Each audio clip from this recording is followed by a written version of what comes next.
আজ হনুমান জয়ন্তী। গোটা দেশ জুড়ে পালিত হচ্ছে হনুমান জয়ন্তী। শিলিগুড়ি বিভিন্ন বজরংবলী মন্দিরে হনুমান জয়ন্তী উদযাপন করা হচ্ছে। প্রতি বছর প্রধাননগরের অন্তর্গত মাল্লাগুড়ি সংকটমোচন হনুমান মন্দিরে ঘটা করে হনুমান জয়ন্তী পালন করা হয়ে থাকে। এবারও ঘটা করে উদযাপিত হচ্ছে হনুমান জয়ন্তী। সকাল থেকেই মন্দিরে পুজো দেওয়ার জন্য ভক্তদের লম্বা লাইন। প্রচণ্ড গরম, সেই কারণে ভক্তদের সুবিধার্থে মন্দির কমিটির তরফ থেকে পানীয় জলের ব্যবস্থা করা হয়েছে। সকাল থেকে পূজা পাঠ শুরু হয়ে গেছে।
সারা দেশ জুড়ে পালিত হচ্ছে হনুমান জয়ন্তী উৎসব।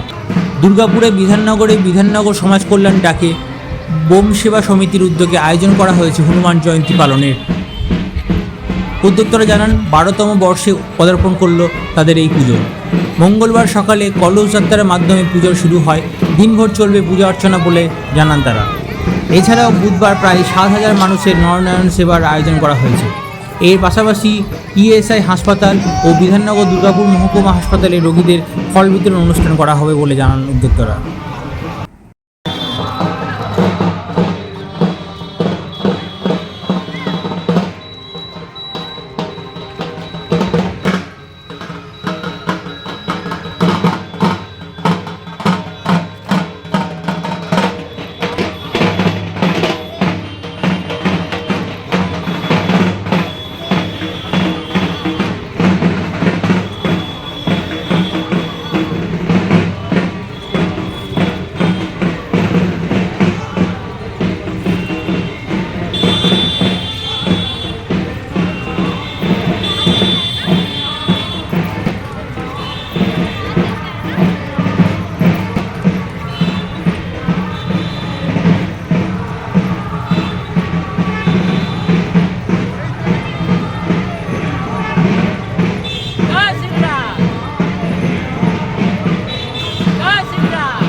প্রত্যেক বছরই নয়, এই বছরেও হনুমান জয়ন্তী উৎসব হচ্ছে। আজকের দিন বাবার 24 ঘন্টা কীর্তন রামায়ণ হওয়ান হবে।